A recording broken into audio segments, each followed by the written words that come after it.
Une jeune fille noire des rues aide un millionnaire à réparer sa moto jusqu'à ce qu'il voie son bracelet. Et sa vie change à jamais. Le moteur de la Harley-Davidson crachait une fumée noire avant de s'éteindre complètement au milieu de cette route désolée en périphérie d'Atlanta.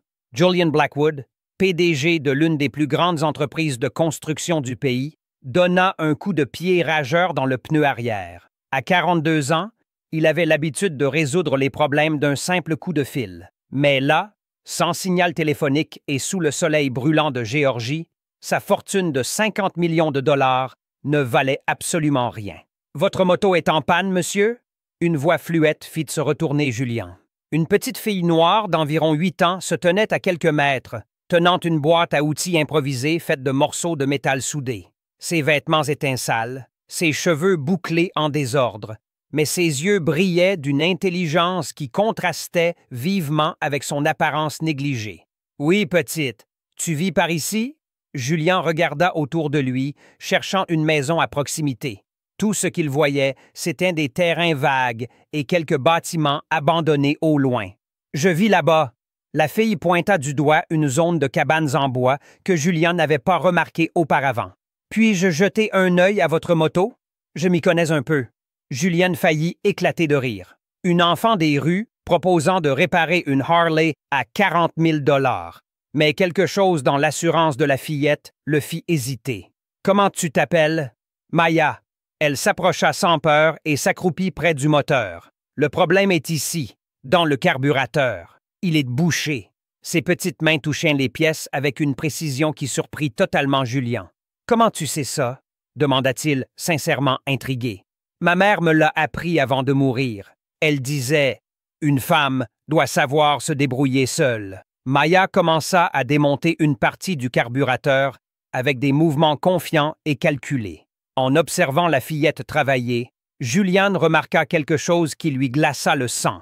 Sur le poignet fin de Maya scintillait un bracelet en argent orné de 3 petites fleurs gravées, exactement comme celui qu'il avait offert à Carmen Williams 15 ans plus tôt, le jour de leur rupture explosive. « Maya, d'où vient ce bracelet? » La fillette regarda son poignet comme si elle voyait le bijou pour la première fois. « Ma mère me l'a donné. Elle disait que c'était un cadeau d'un homme riche qui l'aimait, mais qui ne voulait pas d'une petite amie noire. » Les mots frappèrent Julian comme des coups de poing dans l'estomac.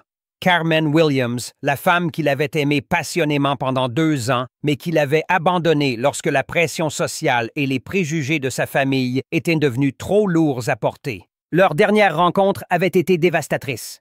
Elle, pleurant, le suppliant de ne pas laisser la race les séparer.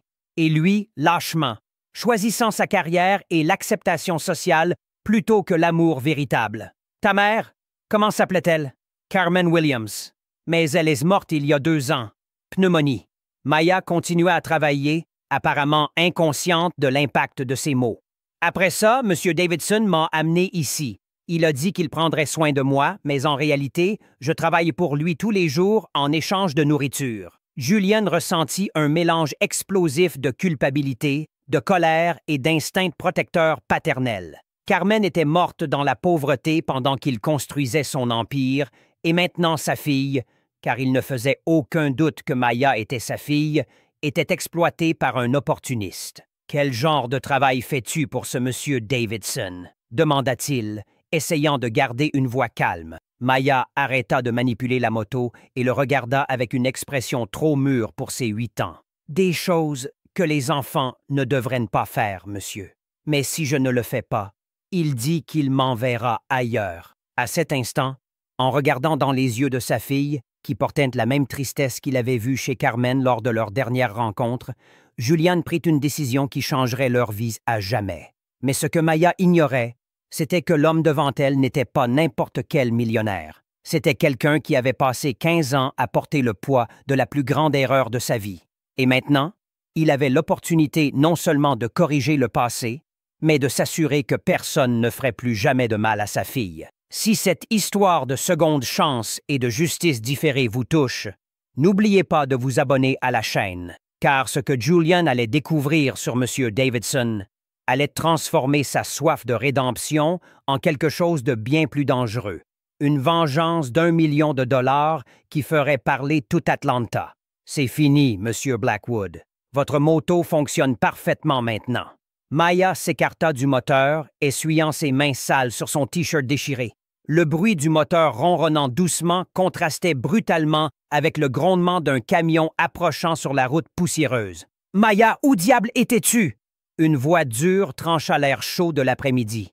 Un homme gros descendit du camion, ses bottes faisant trembler le sol à chaque pas. Thomas Davidson, la cinquantaine, portait un chapeau sale et ses petits yeux brillaient d'une cruauté que Julian reconnut immédiatement. C'était le regard de quelqu'un qui se nourrissait de la vulnérabilité des autres. « Désolé, Monsieur Davidson, je ne faisais qu'aider ce monsieur avec sa moto. » Davidson s'approcha de Maya et, sans avertissement, lui donna une claque à l'arrière de la tête. « Tu n'es pas payé pour aider des étrangers, petite peste. Tu as une maison pleine d'invités à nettoyer et toi, tu joues les mécaniciennes. » Julian sentit le sang lui monter à la tête, mais il se força à rester calme. « Elle m'a beaucoup aidé. Je peux payer pour le service. » Davidson ricana avec mépris. « Bien sûr que vous pouvez, Playboy. 15 $ pour le travail de la gosse. » Il tendit sa main grasse, ignorant complètement Maya. En fait, son travail vaut bien plus que ça. Julian sortit 100 $ de son portefeuille. Cette fille a un talent extraordinaire. Les yeux de Davidson brillèrent de cupidité. Vraiment? Eh bien, le talent coûte cher par ici. Il arracha l'argent des mains de Julian, sans offrir un centime à Maya. Allez, Maya, monte dans le camion. On a du boulot. En regardant Davidson pousser brutalement Maya dans le véhicule, Julian sentit une vague de souvenirs l'envahir. Carmen, à 24 ans, pleurant dans son appartement 15 ans plus tôt, le suppliant de ne pas se soucier de ce que les gens disaient de leur relation interraciale. « Julian, je t'aime. Je me fiche de ce que ta famille dit de moi. Carmen, tu ne comprends pas la pression que je subis. Mon père a menacé de me déshériter. Les investisseurs remettent en question mon leadership. Ils pensent que tu es une distraction. » Une distraction? Ou bien as-tu honte de sortir avec une femme noire? Il était resté silencieux trop longtemps cette nuit-là. Un silence qui leur avait coûté la vie qu'ils auraient pu construire ensemble et, apparemment, qui avait coûté la vie à Carmen. Le bruit du camion s'éloignant ramena Julian à la réalité. Il suivit le véhicule jusqu'à un ensemble de remorques modifiées qui servaient de motel routier. Une enseigne délavée annonçait « Davidson Inn, chambres à l'heure ». Julian gara sa moto et observa à travers la fenêtre embuée d'un restaurant à proximité. Pendant 2 heures, il regarda Maya porter des seaux d'eau, changer des draps, nettoyer des salles de bain et laver la vaisselle. Une fillette de 8 ans faisait le travail de 3 adultes pendant que Davidson était assis sous une tente, buvant de la bière et criant des ordres. « Quel genre d'endroit est-ce? » demanda Julian au propriétaire du restaurant. L'homme baissa la voix. « Davidson loue des chambres pour, disons, des rencontres rapides. La gamine s'occupe de tout depuis qu'elle est arrivée. C'est triste à voir, mais personne ne se mêle des affaires de Davidson. Il a la protection de la police locale. » Julian sortit son téléphone et passa des appels. En tant que PDG d'une grande entreprise de construction, il avait des contacts dans tout le pays. En 20 minutes, il découvrit que Davidson gérait un réseau d'exploitation d'enfants déguisés en entreprise familiale et que Maya n'était pas la première enfant qu'il avait prise en charge de cette manière. Son deuxième appel fut pour Marcus Williams, un détective privé travaillant pour son entreprise. « Marcus, j'ai besoin d'un dossier complet sur Thomas Davidson à Atlanta. Je veux connaître chaque détail sordide de la vie de cet homme d'ici demain matin. Quelque chose de précis, Monsieur Blackwood? Cet homme exploite ma fille. » Les mots sortirent avant que Julian ne puisse s'arrêter. C'était la première fois qu'il le disait à voix haute, et la réalité le frappa comme un coup de poing dans la poitrine. Maya était sa fille, et elle était traitée comme une esclave par un prédateur qui n'avait aucune idée de qui il venait de provoquer. Alors que le soleil commençait à se coucher, Julian vit Maya sortir de la dernière remorque, traînant des pieds de fatigue. Davidson la poussa vers un petit bâtiment à l'arrière, apparemment là où elle vivait. Julian s'approcha discrètement et écouta la conversation à travers la fine paroi. « Demain, tu travailleras aussi dans la remorque 7. Le client a spécifiquement demandé une fille pour nettoyer. » Le rire sinistre de Davidson retourna l'estomac de Julian. « Monsieur Davidson, je suis encore trop jeune pour ça.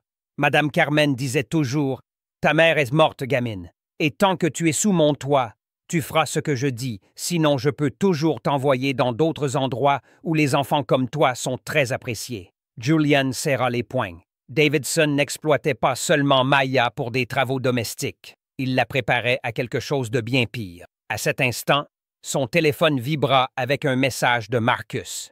Info préliminaire. Davidson a un historique d'exploitation d'enfants dans 2 États. A déménagé en Géorgie pour échapper à une enquête fédérale. Plus de détails demain matin.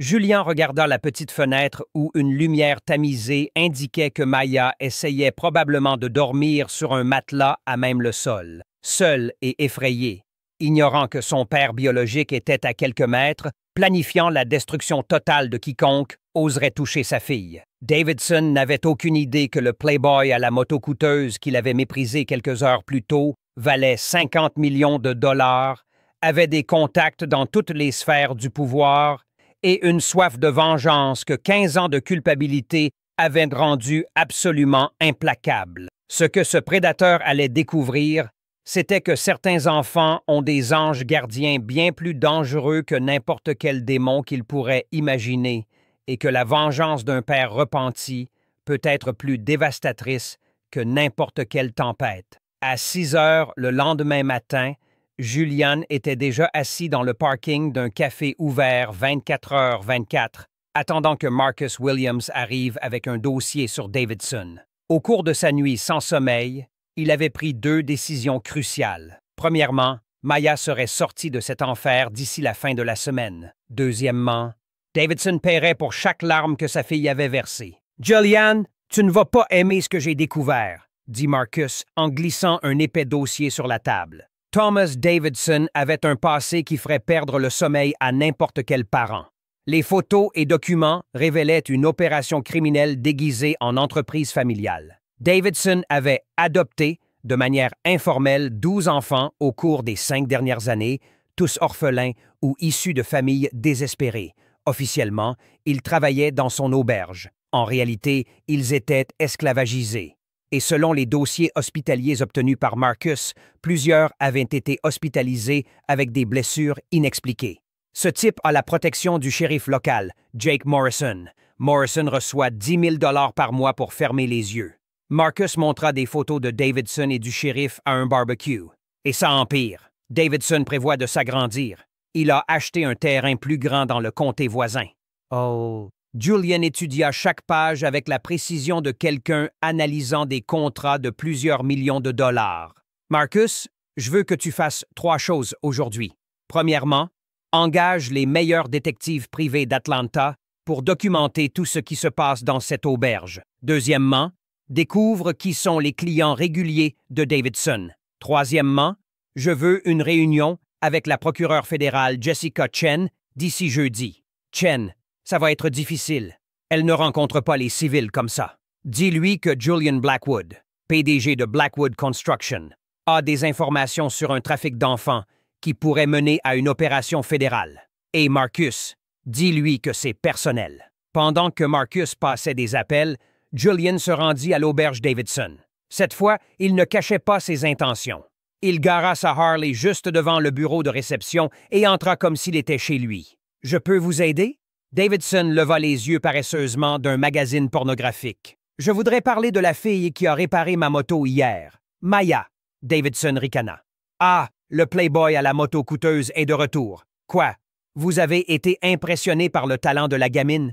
Elle est douée, mais elle n'est pas à vendre. En fait, je suis intéressé à faire une proposition commerciale. » Julien sortit une carte de visite et la posa sur la table. « J'ai plusieurs propriétés qui ont besoin d'entretien. Je pourrais utiliser ces services régulièrement. » Les yeux de Davidson s'illuminèrent lorsqu'il lut PDG Blackwood Construction, valeur nette 50 millions de dollars sur la carte. « Eh bien, ça change la donne. Quel genre de service avez-vous en tête? » La question et le ton suggestif confirmèrent les pires craintes de Julien, mais il garda une expression neutre. « Entretien de base, nettoyage, peut-être quelques réparations mineures. Je paierai bien pour un travail de qualité. » « Combien? » 500 $ par semaine. Davidson faillit s'étouffer. C'était plus d'argent qu'il gagnait en 1 mois avec l'auberge. « Quand commenceriez-vous? » « Lundi prochain. Mais d'abord, j'aimerais lui parler. voir si elle est intéressée. Davidson appela Maya. Elle est apparue quelques minutes plus tard, encore plus sale que la veille, portant un seau de javel qui pesait presque aussi lourd qu'elle. « Maya, tu te souviens de l'homme à la moto? Il a une offre d'emploi pour toi. » Julien s'accroupit au niveau des yeux de Maya. « Tu te souviens quand tu as dit que ta mère t'avait appris la mécanique? Aimerais-tu en apprendre davantage sur ce sujet? » Les yeux de la fillette s'illuminèrent pour la première fois depuis leur rencontre. Ce serait juste travailler sur des voitures et des motos? Surtout, et tu aurais aussi du temps pour étudier. Davidson interrompit rapidement. Elle n'a pas besoin d'étudier. Le travail forge le caractère. Julian ignora complètement Davidson. Maya, aimerais-tu avoir une vie différente, où tu pourrais aller à l'école, avoir tes propres jouets, dormir dans un lit confortable? La question était dangereuse. Davidson pouvait sentir que ce n'était pas juste une offre d'emploi. Mais Julian avait besoin de savoir si Maya lui ferait confiance le moment venu. Tout le monde le voudrait, monsieur, mais les gens comme moi n'ont pas droit à ces choses-là. La réponse brisa le cœur de Julian. Sa fille de 8 ans avait déjà appris qu'elle était une citoyenne de seconde classe.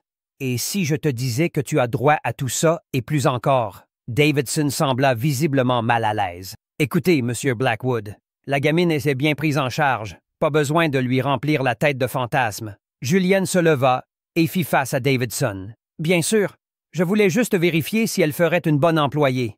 Il se tourna vers Maya. À lundi alors.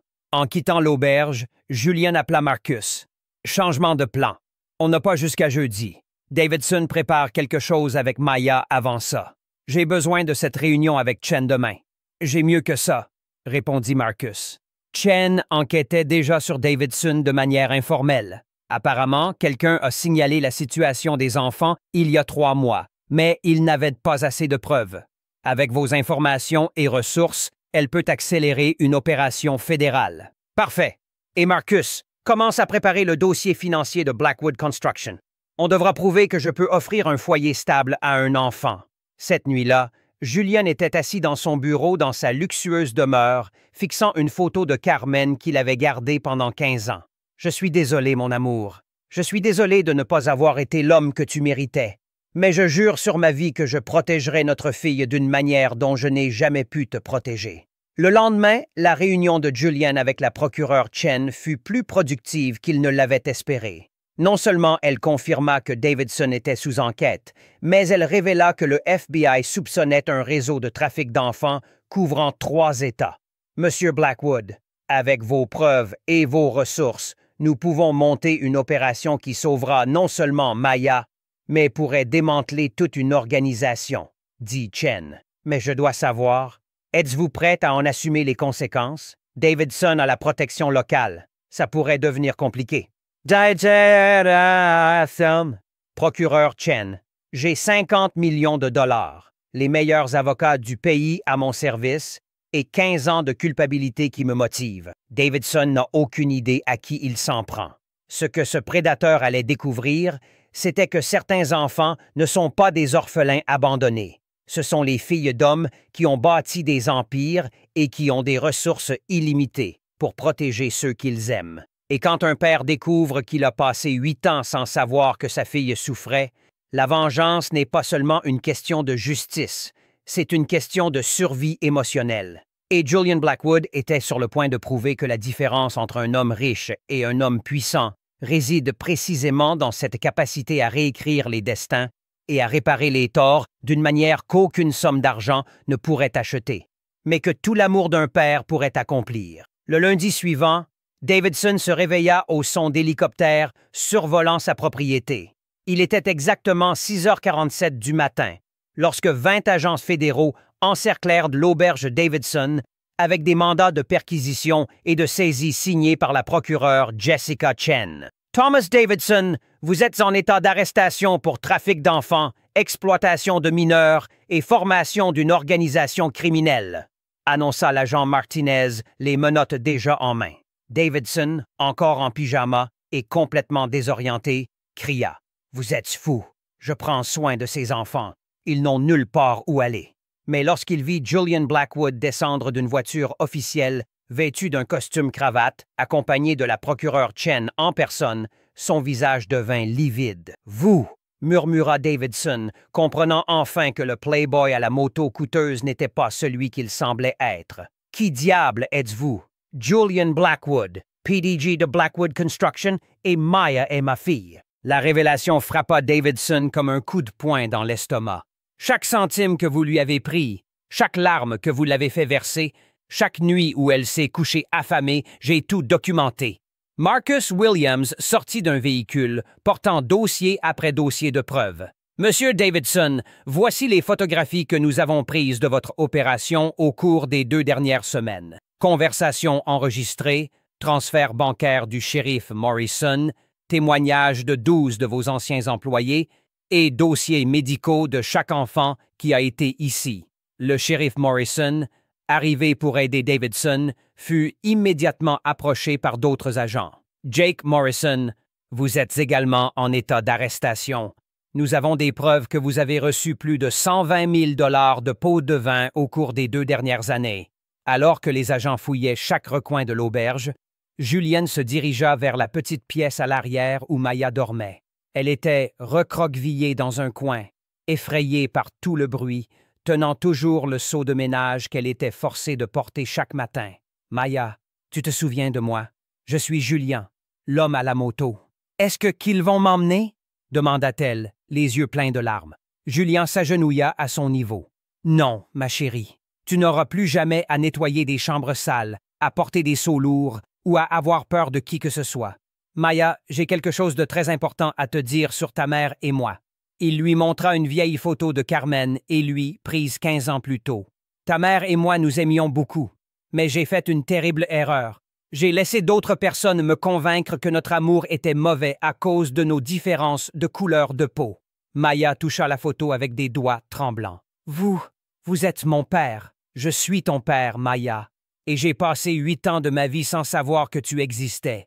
Mais maintenant que je t'ai trouvé, je te jure que nous ne serons plus jamais séparés. » À l'extérieur, Davidson criait alors qu'on le poussait dans le véhicule fédéral. « C'est de la persécution. Cet homme utilise son argent pour me piéger. Je prenais soin de ses enfants. » La procureure Chen s'approcha de lui avec une tablette à la main. « Monsieur Davidson, voulez-vous expliquer ces messages trouvés sur votre téléphone? La nouvelle marchandise sera prête pour livraison jeudi. Le client paie un supplément pour mineur. » Davidson tenta de saisir le téléphone, mais ses mains étaient menottées. « Ce n'est pas ce que vous pensez. Et ce virement de 50 000 $ d'un homme à Miami avec un passé de pédophilie? Et ces 12 signalements anonymes de voisins rapportant des cris provenant de vos chambres au milieu de la nuit? » Chaque pièce à conviction présentée détruisait un peu plus la défense pathétique de Davidson. Les journalistes que Julian avait discrètement contactés filmaient déjà tout à l'extérieur de la propriété, s'assurant que l'arrestation serait diffusée sur toutes les chaînes de télévision locales. Julian sortit de la chambre en portant Maya dans ses bras. Elle souriait enfin pour la première fois depuis leur rencontre. « Hey, Jans, avez-vous trouvé d'autres preuves? » « Monsieur Blackwood, votre témoignage et les preuves que vous avez fournies ont été cruciaux. Davidson sera accusé de 23 crimes fédéraux. Il risque au moins 40 ans de prison sans possibilité de libération conditionnelle. » Morrison, voyant sa carrière et sa liberté détruites simultanément, cria à Davidson. « Idiot! Tu t'es attaqué au mauvais homme. Il possède la moitié d'Atlanta. » Davidson comprit enfin l'ampleur de son erreur. Il n'avait pas simplement exploité une enfant au hasard. Il avait torturé la fille d'un des hommes les plus puissants de la région. Quelqu'un avec des ressources illimitées pour détruire des vies et réécrire des destins. « S'il vous plaît, » supplia Davidson alors qu'on le poussait dans la voiture de police. « Je ne savais pas qui elle était. Si j'avais su... » Julian le coupa froidement. « Le problème, Davidson, c'est que vous n'auriez dû faire ça à aucun enfant. Peu importe qui est son père. Mais puisque vous l'avez fait à ma fille, votre punition sera encore plus sévère. » Chen s'approcha de Julian. « Monsieur Blackwood, en plus des accusations criminelles, nous avons réussi à geler tous les actifs de Davidson. La propriété sera mise aux enchères et l'argent ira à un fonds pour les victimes de trafic d'enfants. » Mais Julien avait d'autres plans. « En fait, procureur, j'aimerais acheter la propriété aux enchères. Je vais la transformer en un refuge pour enfants orphelins avec une école professionnelle de mécanique. Elle s'appellera le Centre Carmen Williams, en l'honneur de la mère de Maya. Maya regarda son père avec admiration. D'autres garçons et filles comme moi pourront apprendre à réparer des voitures. Exactement. Et tu seras ma première assistante instructrice. Alors que les voitures s'éloignaient, emmenant Davidson et Morrison vers ce qui serait le premier jour du reste de leur vie en prison, Julian porta Maya jusqu'à sa Harley. Cette fois, elle monta sur la moto non pas comme une enfant effrayée fuyant l'exploitation, mais comme la fille d'un homme qui venait de prouver que l'amour paternel combiné à des ressources illimitées est la force la plus destructrice qu'un prédateur puisse affronter. Davidson avait passé 2 ans à exploiter Maya sans réaliser que chaque jour de souffrance qu'il lui causait signait son propre arrêt de mort. Et maintenant, alors qu'il faisait face à des décennies en prison fédérale, il comprit enfin que certains anges gardiens ne viennent pas du ciel. Ils viennent des salles de réunion d'entreprises multimillionnaires, et leur vengeance est aussi implacable que leur amour est inconditionnel. 2 ans après l'opération fédérale qui a détruit Thomas Davidson, l'ancienne auberge Davidson avait été complètement transformée en refuge Carmen Williams. Ce qui était autrefois un repère d'exploitation d'enfants brillait désormais comme une institution moderne équipée de dortoirs décents, de salles de classe et d'un atelier de mécanique devenu une référence dans tout l'État de Géorgie. Maya, maintenant âgée de 10 ans, parcourait les couloirs vêtue d'une combinaison bleue avec son nom brodé dessus, portant une boîte à outils faite spécialement pour ses petites mains. Elle était devenue la plus jeune assistante instructrice du programme, enseignant à d'autres enfants orphelins les secrets de la mécanique automobile. « Rappelez-vous », disait-elle à un groupe de 6 enfants réunis autour d'un moteur. « Un moteur ne démarre pas par magie. Il faut comprendre chaque pièce, respecter chaque connexion. Comme les gens, chacun a un rôle important à jouer. » Julien observait depuis la fenêtre de son bureau au centre, un sourire fier illuminant son visage. Sa fille était passée d'une enfant traumatisée à une jeune femme confiante et brillante, avec d'excellentes notes et un avenir prometteur devant elle. Le téléphone sonna avec une mise à jour mensuelle sur Davidson. « Julian, Davidson a encore été attaqué par d'autres prisonniers. Il a demandé un transfert en isolement. Et Morrison a tout perdu. Sa maison, sa femme, et il travaille comme gardien de nuit.